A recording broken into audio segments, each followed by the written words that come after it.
Netcasts you love. From people you trust. This is Twit.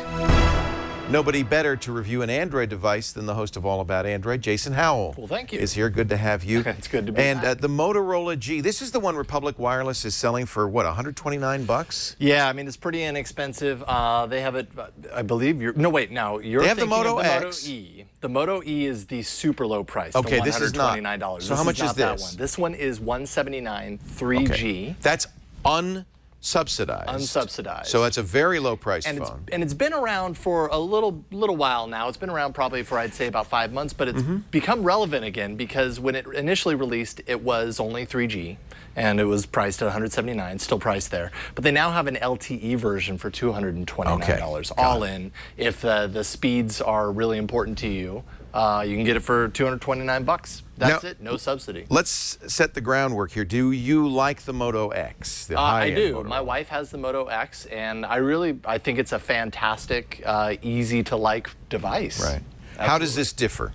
Well, this is, okay, so it's a little bit, it's peeled back, and you have to imagine they had to cut some corners in order to get the price down further than the Moto X. It's a 1.2 gigahertz quad-core Snapdragon 400. It actually lacks the X8 chip, which is kind of the chip that had a lot of dedicated processing for different things. That's like image important. processing. That's the always-on chip that's listening. Yep. So as a result, you lose a few extra things like active notifications, which is pretty great.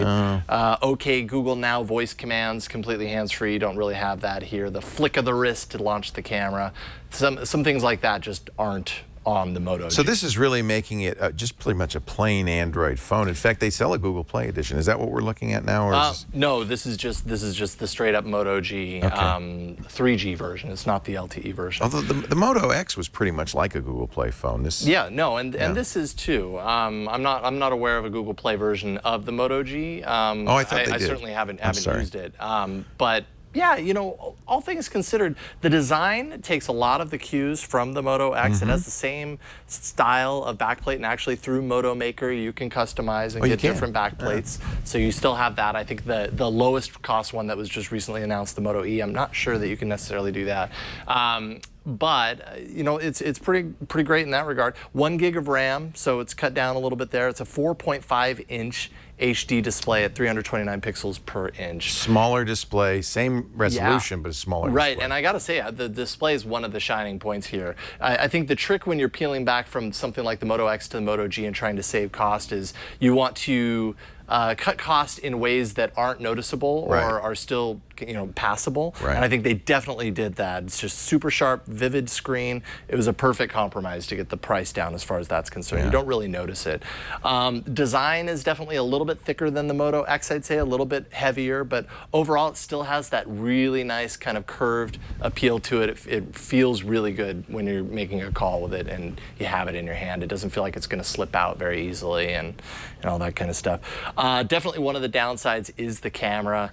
It has, you know, a lot of the software functionality. You can do slow motion That looks just like the mode. Moto X. Yeah, it's got the same kind of UI. But you know, the camera on the Moto X wasn't very good. I wouldn't expect this to be better. No, it's definitely not. And actually, Brian, if you want to take a look at some of the images came out okay in good light. You know, it was a mixture of good. That was decent light. Yeah. And then the next one.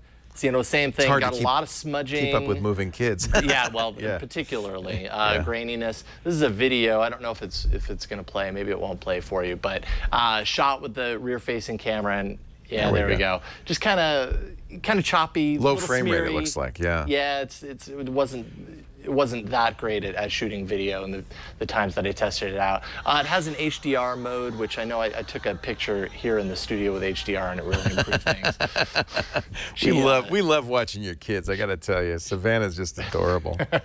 Just adorable. This is outside. You know, that looks good. This looks good. This is HDR. If you're getting punched with just a ton of light, you're going to get reasonably good pictures out of it. Kind of blown out in the whites there. Never very good at low light. There's your HDR shot, which definitely balances that out a little bit more, but maybe a little on the dark side. Liz was moving. You can't get a picture of Liz. She was bouncing there. Yeah. So there you go. So I don't know. You know, I think ultimately with the camera, it's another place that they probably peeled back a little bit to get the price down, and you definitely notice it. So if pictures are essential, really important to you, something to consider there. Now, the Moto X didn't have a removable battery or SD card. This doesn't either. No, it doesn't, and that's actually another downside. 8 gigs of storage on this. Oof. When you're talking about no micro SD card slot, 8 gigs of storage. You can get 16 gigs of storage, I think, for 20 bucks more. Okay. Probably should do that. But you know, that runs out fast. After kind of all the stock stuff on here, you're left with 5 gigs left over, and that fills up fast if you're a gamer. It performs well with gaming, but like Dead Trigger 2, you know, took up 500 megs just on the download alone.